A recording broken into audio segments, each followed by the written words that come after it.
Hey, it's Jeremy from Jeremy.net.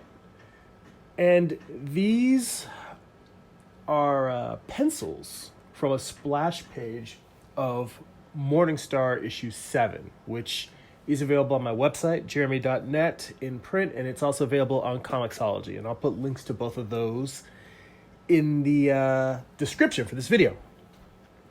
But this page is interesting in that it is an anomaly in my work in general.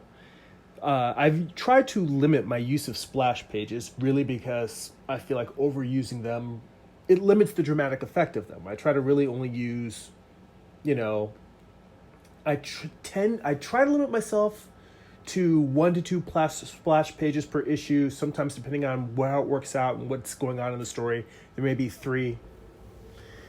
In this particular page, though, up until now I had never used double page spread. So splash page that goes not just across one full page, but splash page that goes across 2 pages. And it's a bit of an anomaly here because later on in this issue, there's a story beat that I feel is one of the most important story beats in the entire series. And it was something that I had originally, when I laid it out in thumbnails, it was just one panel at the end of a page. It's kind of like the end of a beat. But I realized that it was a specific emotional beat that I'm dancing around. But it's sort of like dealing with the fate of one of the main characters in the story. And I thought it really did justify a splash page.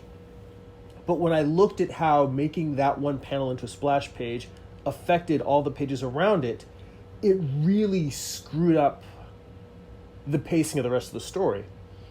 And in the end, the only way I could make it work, well, the thing is, if I just added one page in the middle, then I would have to add another page somewhere else in the book, so it would equal the 2 spreads, the left page and the right page. If I add one page, then I have to add another page somewhere else. Now, really, you have to add 4 pages, because you have to add the front of that page, and let's say we're looking at this piece of paper, and as you'll see when I move to doing the more tightened pencils over the rough red pencils, when you flip that page over, in an actual printed book, you've got your 2 pages, your left and right page. You've also got the back side of that piece of paper, which is another left and right spread. That also needs to be accounted for in the book. And I realized that when I moved one page over in my thumbnails to make the first splash page that was for the emotional arc, the emotional moment that I wanted to do in the story, it really messed up the flow of a lot of the other panels. It had things that I really wanted to have events that happen on a page turn, where you're on the right-hand page, you turn it, and then you get a surprise or a reveal on the next page. It really messed up the flow of the end of the book. So I realized the only solution I could come up with was doing a double-page spread for that emotional beat that was really just going to be one panel at the end of the story. But what did that mean? That means I have to add a double-page spread somewhere else in the book to balance that out. So this sequence is when Isbaal, Queen of the Demons, is approached by Lucifer. Lucifer has been cast out of heaven. He hasn't actually had his fall, because his plan is to come back with an army of angels and demons, his rebel angels along with the demons, and unite them to attack and take over heaven. That's really what the final issue of the comic is all about. So this is the moment when Lucifer comes to Isbaal and asks for an alliance. And I wanted her to very much feel powerful and regal, and I wanted her to be in this, she's perched in these trees, almost like it's a throne for her. And I really kind of played around with, how much of a throne do I want it to look like? Because I really was just trying to make it look like a tree, but I wanted to give that imperial feel, like she's a queen, a dark queen just lounging and lording above her, rather diminished army of demons, because they've been through the ringer after their final battle with Lucifer's forces before he was cast out. And so her queendom as it was has been quite diminished, but I still want her to feel like she has a regal but fiercely animalistic, lethal tone to her. Like she's lording over whatever's left of her domain. She's still lording over it. She's vicious and powerful and frightening. So that was what I was going for in terms of laying this page out.